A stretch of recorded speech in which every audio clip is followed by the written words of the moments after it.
Allez, bonjour à tous, lundi 10 février, j'espère que vous allez bien et on est parti pour le point crypto du jour avec ce matin Bitcoin à 97 600 $, Ethereum 2640 $.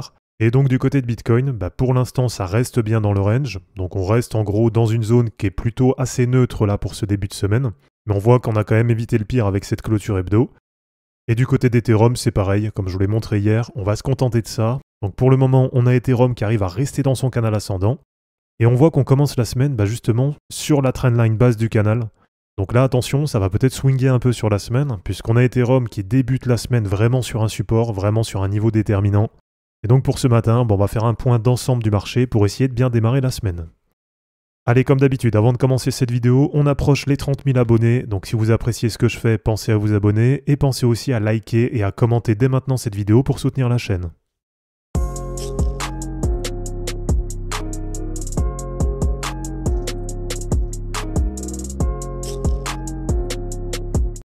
Allez, on commence ce matin avec déjà Donald Trump qui taxe l'acier et l'aluminium. Et donc sur la fin de journée, hier, vous avez dû remarquer, on a eu une petite baisse quand même sur les cryptos, puisque donc Donald Trump a annoncé taxer à 25% l'acier et l'alu qui va rentrer aux US.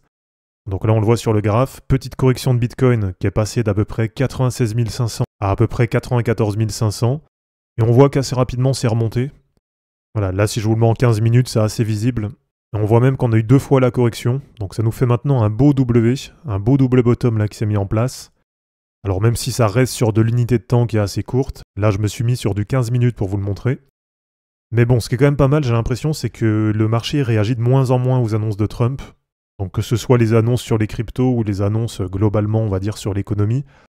Ça me fait un peu penser, souvenez-vous, en 2021, quand on avait Elon Musk qui était vraiment bien suivi au début du bull run. Et puis après, au fil du temps, plus ça avançait, et moins ces déclarations elles avaient d'impact.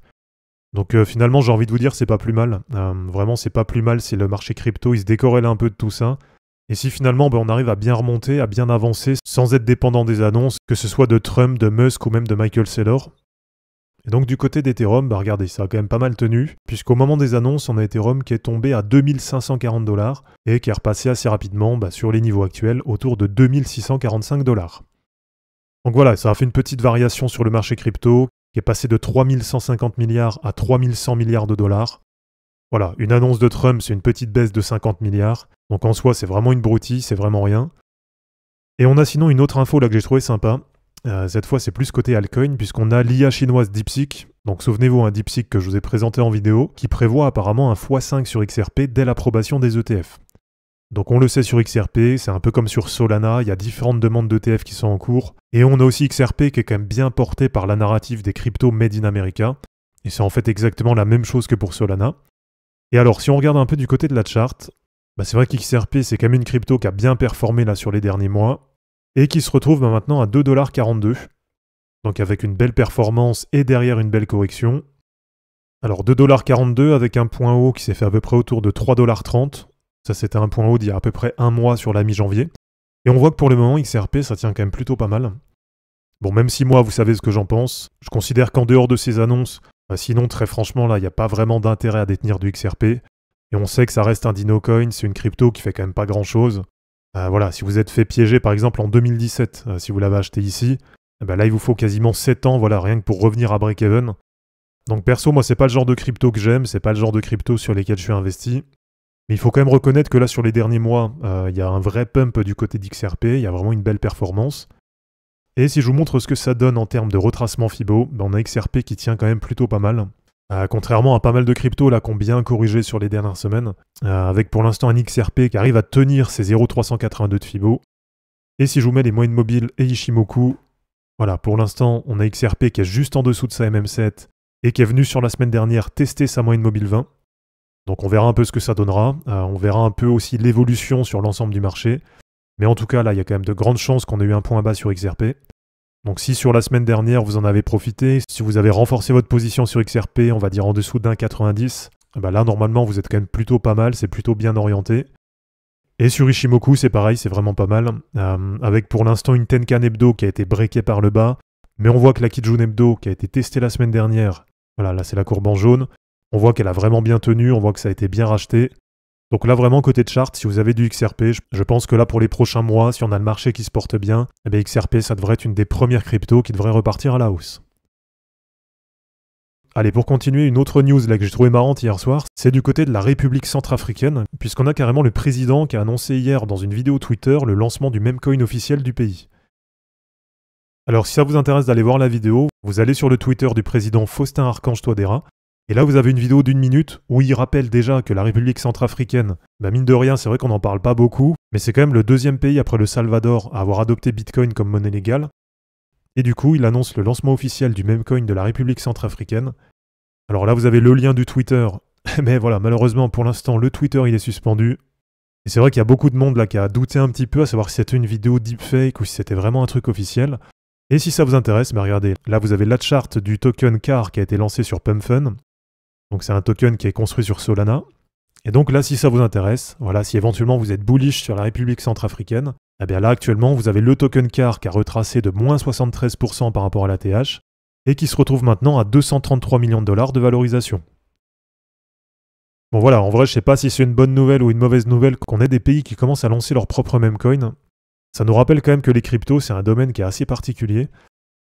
Et alors, si on fait un point d'ensemble là sur le marché pour terminer, par rapport à ce que je vous ai partagé hier, donc dans la vidéo où je vous donnais tous les niveaux à suivre pour la clôture hebdo, eh bien on voit que pour l'instant on a toujours sur la totale 1 un marché crypto qui est en plein niveau support.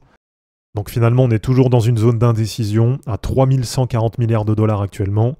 Et on est du coup juste en dessous des 0,382 de Fibo.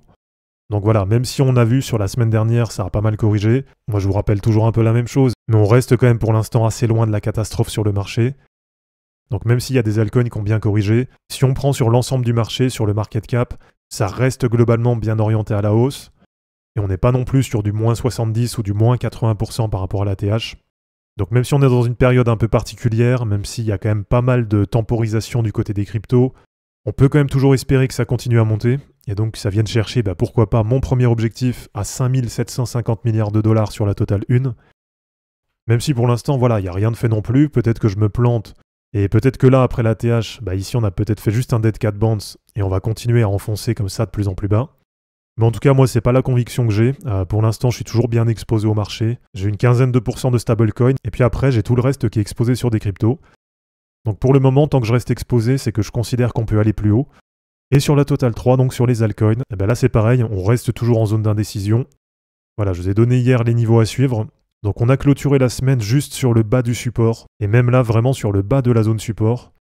Donc on a clôturé à peu près à 870 milliards de dollars, et l'objectif de la semaine là sur les altcoins, ça va être tout simplement déjà de sortir de la zone support, donc de repasser au-dessus des 900 milliards, et pourquoi pas de réussir à clôturer la semaine. Allez, déjà au milieu du range là, ce serait déjà pas mal.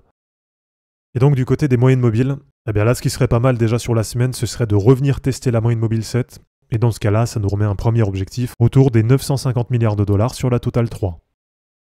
Donc voilà les amis, c'est terminé pour cette vidéo sur le point crypto du jour, j'espère en tout cas que ça vous aura plu. N'hésitez pas à aimer cette vidéo, à la commenter et à vous abonner pour en suivre d'autres. Je vous rappelle que dans la description de cette vidéo, vous allez retrouver tous les liens utiles et les liens pour me soutenir, et je vous dis à bientôt pour une prochaine vidéo. Ciao!